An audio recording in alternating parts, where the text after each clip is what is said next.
Hi, everybody. Happy Summer Sunday to you. I sure hope you've been having a good week. I have. In fact, this week we had a family birthday party. We had it at the cottage, so it was outside, and there were only 9 of us, so we were able to physical distance from each other so we wouldn't risk contaminating anybody with that darn old COVID virus. You've probably been doing the same. I know it's tough, but it's going to get better. And we're going to go back to school in September. That's good news, right? Well, most of you think it's good news. Some of you think it's good news. Okay, anyway, it's news. Well, anyway, I want to tell you about this birthday party because it was really fun. It was outside and we had lots of food, although I panicked all day that we wouldn't have enough food. Can you imagine? That's what it's like when you host a party, though. You hope that the weather will be good so you can be outside, and you hope that you have enough food and that everybody likes it. Kind of reminded me of a story from the Bible that we're going to be talking about today. It's a story of Jesus feeding 5,000 people. What? 5,000? I stressed over feeding 9 people. I can't even imagine the pressure of feeding 5,000. But at this point in our story, we're hearing about all these followers that Jesus has, all these people from around the countryside that are following Jesus and his disciples and listening to him preach and talk and teach, and they want to learn from him. Well, that's awesome, but suddenly there are 5,000 people. And so Jesus says to his disciples, these people are going to be hungry. We need to feed them. Well, the disciples looked around and they said, where are we going to find enough food for 5,000 people? And even if we could find that much food, how would we ever be able to afford it? That would be super expensive, right? Well, Jesus found a little boy in the crowd, and he thought maybe the little boy would share his lunch. Well, that was a great idea, but the little boy only had 5 loaves of bread and 2 little fishies. Well, how on earth can that feed 5,000 people? But you know what? It did.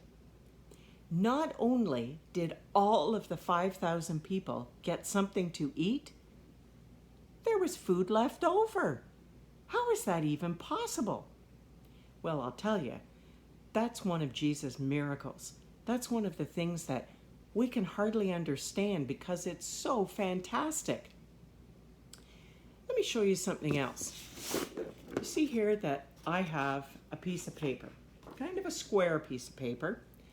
How many corners does this piece of paper have? Let's count them together. 1, 2, 3, 4. Now, what if I wanted to cut off a piece of this paper so that I could give you a corner? Let's try it. Let's just cut this just like that. Now how many corners do we have? Oh, I tricked you. Some of you said 3, right? Because we had 4 and we cut one off. But watch me for a second. We have 1, 2, 3, 4, 5. Well, how is that possible? We cut some off and we had more than we started with. Let's try it again. Okay, I'm going to cut off this corner of our piece of paper. Now let's see how many we have. How many corners? Count with me. 1, 2, 3, 4, 5, 6. The more I cut away, the more I end up with. I think in this story of Jesus feeding all those 5,000 people, there are a bunch of lessons that we can learn. But one of them is if we only take what we need, there's lots left for everybody. Imagine if we did that in school and in our homes and in our community and in our world. What if we didn't hang on to things like clean water and fresh air and forests and things like that? What if we only took the amount that we needed to survive? I bet there would be enough for all of us. And there's a good lesson too in when we give something away, we end up with even more than we had before. Well, what kinds of things could we give away? What kinds of things in us could Jesus use?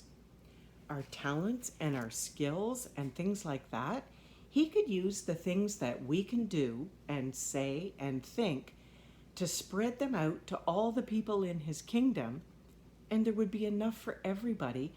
He would be using our talents, and we would still have enough for ourselves, but we would be spreading the good news of Jesus all across the world. Well, how incredible would that be? We may not be able to imagine feeding 5,000 people, but we could give ourselves up to Jesus so that he could use us to spread out all the things that we can do. Every time you do something good for mom and dad, or a brother or sister, or a friend, or somebody at school, even your teacher, Jesus is using you to help spread his message of love all across the world. You are an ambassador. You are a disciple of Jesus, and you are incredibly gifted. Never forget that. And never forget, if we really believe all the amazing, fantastic, miraculous things that Jesus can do. You guys have an awesome week. We'll see you later. Bye-bye.